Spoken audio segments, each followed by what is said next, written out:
Well, friends, the city clock has just struck 1 o'clock, and it's lovely to be able to welcome you to St. Peter Mancroft Church for the latest in our Mancroft Music Recitals. I'm Edward Carter, the vicar here. A welcome to those of you here in the church, and a welcome to any joining us on the live stream as well. It's the first Saturday since a slight change in the regulations around how people can gather and live life alongside one another. So we've slightly tweaked arrangements in the centre of the church. All the pews are open there, just every other pew over in the side aisle. And although we're encouraging people to wear masks, certainly when they're moving around the building, if you're just sat in your place and you feel comfortable and you sense that others around you will be comfortable, then we're a little bit more relaxed about wearing of masks as well. But as I say, if you're moving around the building, we would really be very grateful if you did wear a mask. Today, I'm delighted to welcome the Serendipity Woodwind Trio to perform. I'm sure they've performed here before in previous years, but it's particularly nice, given all that's happened over the last year and a half now, to have live music here. And I know that we're going to find our hearts lifted today. So, a warm welcome to our performers today, to Anna Hopkins and Karen Baraccia, and Sylvia Newton, and perhaps we can welcome them up onto the stage in the usual way.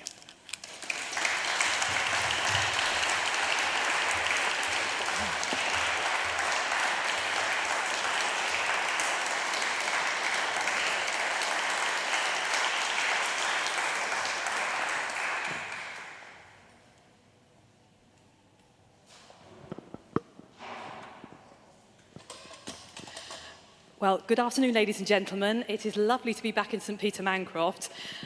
This is actually only our second ever concert as this particular group. We had started to form the group just before COVID hit, so of course after that plans were just scuppered.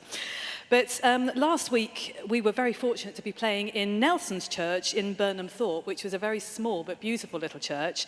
And then we have the privilege, a very big privilege, to be playing here in this wonderful building of Mancroft. I think we have actually all played here at different times, but with different groups before. So this is actually our first visit as Serendipity. So we've got quite a varied programme of music for flute, clarinet and bassoon for you. Largely focused on French music, but we will be visiting Germany and Austria, as well as America, and from 1756 through to the present day. So we're going to have some classical music through to the modern era. So, starting our programme, we're going to be playing a piece by a French composer called Charles Huguenin. And his dates are 1875 to 1950. The trio is not usually for the flute, it's usually an oboe part, but it's very adaptable for the flute. And it was first published in 1910, and each of the movements is dedicated to different people who were friends of his. So there's 4 contrasting movements. There's a marsietta, which is a march, a Sicilienne, a minuet, and a gavotte. So they're all dances. After that, we will move back in time a little bit to a German composer of the name of Kummer, whose dates are 1795 to 1850. He was also a flautist and a professor. And his compositions run to over 150, and most of them include the flute. And we will play the first movement from his trio, Opus 32 in F major, which was published around 1827. It's a sort of romantic style piece with some beautiful melodies, as one would expect from that period, and equally some virtuosic passages for all of us. So we hope you enjoy our first 2 pieces.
So moving on to our third piece, probably a better-known composer, the Frenchman Jacques Ibert, whose dates are 1890 to 1962.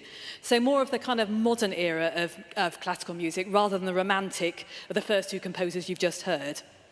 So Ibert studied at the Paris Conservatoire, and he won the prize that every composer strived to win. That was the Prix de Rome. He pursued a successful composing career. He wrote 7 operas, 5 ballets, music for films and plays, much piano music, as well as a fair amount of chamber music. So later, after being exiled in Switzerland during World War II, he became director of the Paris Opera and the Opera Comique of France. So these 5 pieces were composed in 1935. So the basic structure is that there are 2 andante movements, which are sort of sandwiched between 3 allegros. And although he called it 5 pieces, there is a sort of a unity to the work, so it could easily have been called a trio. It's neoclassical in style in that it incorporates characteristics of older style music into the sort of more modern flavour of the piece. So the opening allegro is march-like with a lot of humour. The andante is lyrical, and that begins with a conversation between the flute and the clarinet. There then follows a brief allegro, which has some very dancing, lively rhythms, and then another lyrical andante leads to the final movement. So just to sum up Ibert, his biographer said of him, his music can be festive and gay, lyrical and inspired, or descriptive and evocative, often tinged with gentle humour. This, I think, you will see in these little pieces. Thank you.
So a complete change of pace for us now is we're going to play some music by Bernstein. He's one of my favorite composers, so I voted to talk about him. Bernstein was the son of Ukrainian and Jewish parents. At a very young age, he listened to a piano performance and immediately wanted to play. He subsequently began learning the piano seriously when the family acquired his cousin's unwanted piano. As a child, he was very close to his younger sister Shirley, and he would often play entire operas or Beethoven symphonies with her at the piano. Bernstein went on to study music at Harvard, and the three songs we are playing are from West Side Story, his best-known work, and a tour de force in the field of musicals. Based on Romeo and Juliet, but set in New York, the rival families in Shakespeare's play are represented by street gangs from New York and Puerto Rico. Rhythmically and melodically challenging, it incorporates jazz to represent the Jets and Latin rhythms to represent the Sharks. I Feel Pretty is one of the easier listening songs in the show, whereas Somewhere starts with the very unusual and haunting interval of a minor seventh, and America contains both lively rhythms and alternating time signatures. And once we've done that, we're then flipping back to some more French music, a composer called Milhaud. And Milhaud was one of a group of six French composers called Les Six, and their music was influenced by jazz, and here's particularly by Brazilian music, and it contains something called polytonality. This is where the music is in several keys at once. It's not us playing it wrong. He was once one of the first modern composers. He also studied at Paris Conservatoire, but the Second World War forced Milhaud and his family to move to America, where he taught piano, and Dave Brubeck was one of his most famous pupils, along with Burt Bacharach, to whom he said, "Don't be afraid of writing something people can remember and whistle. Don't ever feel discomforted by a melody." I hope you enjoy both the Bernstein and the Milhaud.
Our penultimate piece is by Mozart. Now, there's so much you could say about Mozart. We could be here till midnight. So I've picked up, pulled out a few little pieces. So, of course, Mozart was a prolific composer, and particularly for woodwind. His octets are some of the most beautiful woodwind chamber music in the repertoire. He was specifically a pioneer of the clarinet, and in fact, he wrote the very first ever clarinet concerto. The piece we're going to play for you this afternoon is called Divertimento No. 1, and this was originally written for 2 clarinets and bassoon, and so we have transcribed it for our combination. Originally, there were 5 movements in the piece, but for this afternoon, we are playing you 3 movements from the Divertimento.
So to finish off our programme, we're going to play a piece by an American composer who is still very much alive and kicking, of the name of Charles Fernandez. He's an Emmy-nominated composer, and he works as a composer, an orchestrator, as well as being a bassoonist, an educator and a conductor. He has composed for many animated TV series, including Disney's Little Mermaid, Aladdin and 101 Dalmatians. His more recent works for concert performance include a concertino for tuba and concert band, a piece for saxophone sextet as well as harp, a wind quintet, and this trio, which we will play the final movement of. The trio itself is called an Americano trio, and the final movement that we're going to play is called a frolic, hopefully for obvious reasons. So we do hope that you will have enjoyed our concert. If anybody is interested and wishes to have the trio for a concert or for background music, there's some leaflets on the table at the very back. Thank you very much.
Thank you so much, Sylvia, Karen and Anna. That's been absolutely delightful, and we're very, very grateful indeed. That performance was being live streamed, and in fact it should be on our YouTube channel if you want to watch it again or commend it to friends and spread the word. And who knows, you might be playing for the Queen's Platinum Jubilee next year. Wouldn't that be wonderful? Well deserved if you are. Next Saturday, we have an extra recital. It's not really one of our Mancroft Music Recitals per se, but it is here. It is at 1 o'clock. It is next Saturday. And it's been given by Will Ferguson, who's a very accomplished pianist. He gave a recital last year, which was very well received, and he asked if he could slip an extra one in. So that's next Saturday. Do please come back for that. Sadly, the organ recital at the end of August, which had been planned for Oliver Neal to give, he has had to postpone that. So that's now not happening at the end of August. But we hope that will come back again later in the year. And there are other plans for the autumn. We're not quite ready to tell you about them yet, but there are various ideas. Saturday, 1 o'clock. If you're passing, have a look and see, but we'll certainly spread the word. And if you want to be advised about the programme coming up, then there's a way of giving your email address is the best way, really. So if you haven't done that already, I do encourage you to do that. These recitals are always completely free of charge, and it's part of what we try and do here in the city as regards promoting music. Indeed, we have lots of musical opportunities here for young people especially, choristerships, choral scholarships, organ scholarships. If you want to know more, there is a sheet at the back, or have a word with me or one of my musical colleagues. But the recitals are free, except, of course, as you go, if you wish to make a donation, then we'd be very grateful. Does help us plan for the future as we organise future musical events here. So I think all that remains for me to do is to thank again the Serendipity Trio for their wonderful performance. Perhaps we can give them one final round of applause as we finish.